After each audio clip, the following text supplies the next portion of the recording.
ये जो मैसेज देना इस फ़िल्म के थ्रू, ये भी बड़ा ज़रूरी था।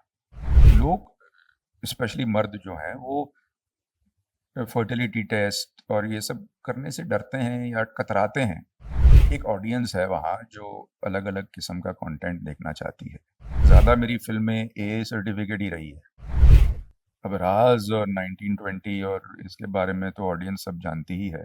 फ़िल्मों में 1920 मेरे दिल के करीब है। जब ये फ़िल्म बन रही थी तो कब किसी ने सोचा ही नहीं कि ये फ़िल्म अच्छी हो सकती है। मतलब कि लोगों ने तो मतलब राइट ऑफ ही कर दिया था कि इसमें कुछ हो नहीं सकता। माया तो अपने आप में बहुत ही बोल्ड कहानी थी।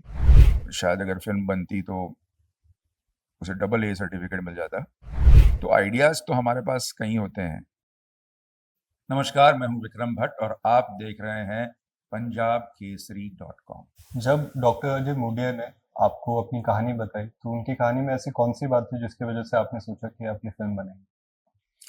जब मैं डॉक्टर अजय मोडिया से मिला और उन्होंने मुझे अपनी कहानी बताई तो आईवीएफ की कहानी तो थी ही, लेकिन उसमें मैंने देखा कि एक कपल की, उनकी और इंदिरा जी की एक एक ज़िंदगी की कहानी थी, उनका सफ़र की कहानी थी। किस तरह का संघर्ष करना पड़ा उन्होंने उनको एक ऐसी जगह में जहाँ पे ये सारी बातें जो है आईवीएफ और फर्टिलिटी और वो की भी नहीं जाती, एक ऐसे वक़्त में। तो ये मुझे उन दोनों की जो लव स्टोरी थी, उन दोनों का एक-दूसरे पे जो एतबार, जो यकीन था, ये सब तो मेरे दिल को छू ही गया।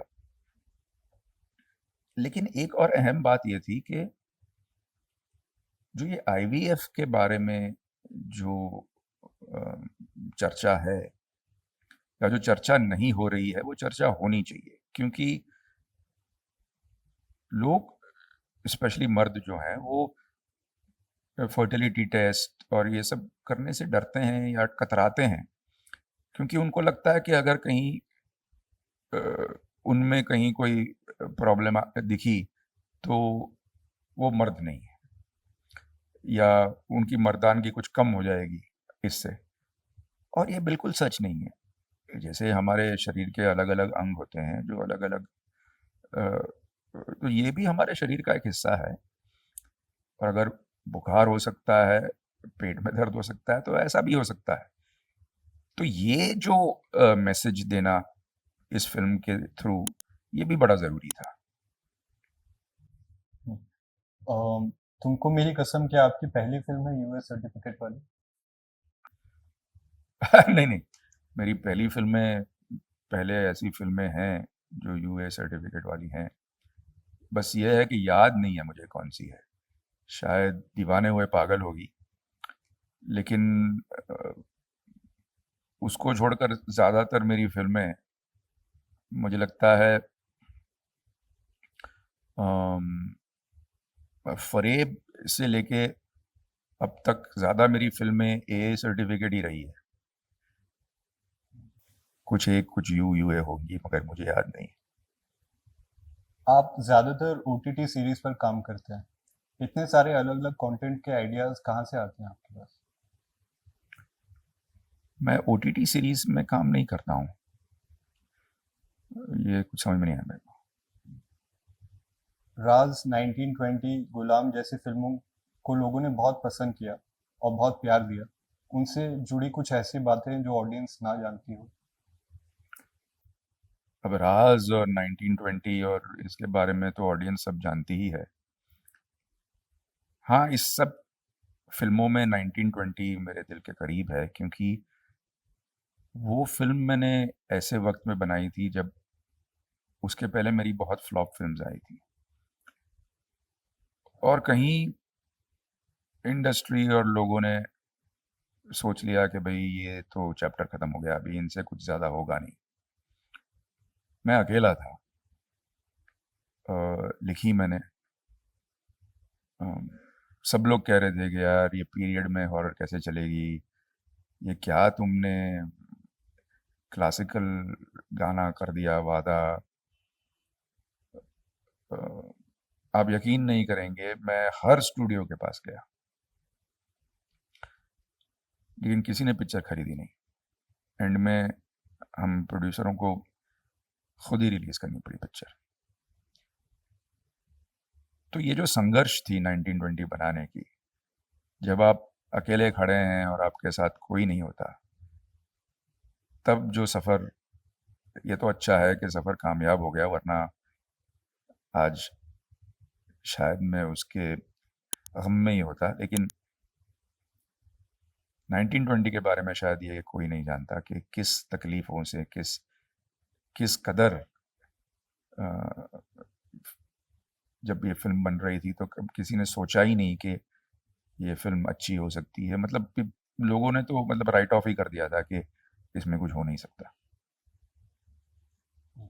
मूवीज के अलावा माया और ट्विस्टेड जैसी वेब सीरीज को भी बहुत प्यार दिया ऑडियंस ने। ये आइडियाज कहाँ से आए?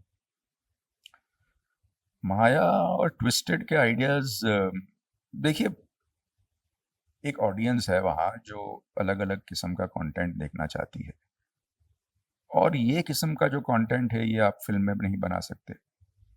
इसलिए नहीं कि उसमें सेक्सुअलिटी है या ऐसी कोई चीज़ है, सिर्फ़ इसलिए कि कुछ चीज़ें आप 3 साढ़े 3 4 घंटे में कह सकते हैं, वो कभी-कभी आप 2 घंटे में नहीं कह सकते।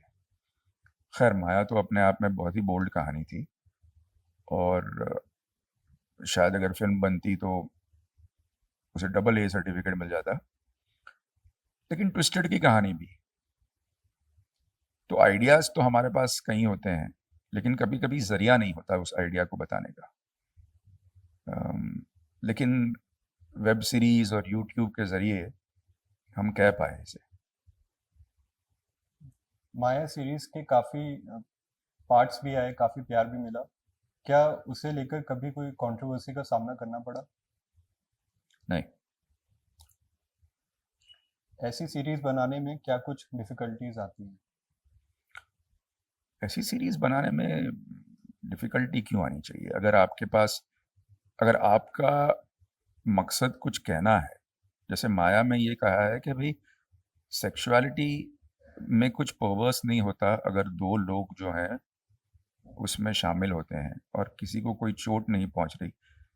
तो कोई 2 लोग अपने बेडरूम में क्या कर रहे हैं, उसके ऊपर बात करने का हक किसी को नहीं है, या किसी को उसके ऊपर निंदा करने का, या उसके ऊपर उसको नीचे दिखाने का कोई हक नहीं है। तो ये एक अ, मतलब था इस सीरियल बनाने के पीछे, ऐसा ही नहीं कि हमने ऐसे ही बना ली। और अगर आपके एक्टर्स कन्विंस्ड हैं, अगर आप कन्विंस्ड हैं कि आप कोई अश्लीलता नहीं दिखाना चाह रहे हैं, तो मुश्किल नहीं होती। हाँ, अगर आप कहानी कुछ लिखते हैं, एक्टर को कुछ बताते हैं और फिर सेट पर और कुछ करना चाह रहे हैं, तो ज़रूर मुश्किल हो सकती है। आपके अपकमिंग प्रोजेक्ट्स कौन से हैं? अब तो तुमको मेरी कसम रिलीज़ पे है 21 मार्च को, आप ज़रूर देखने जाइएगा। उसके बाद है हॉन्टेड, फिर एक बार 3D में, फिर विराट है, रण है, तो बहुत सारी अलग-अलग किस्म की फ़िल्में लेके आ रहे हैं हम आपके लिए।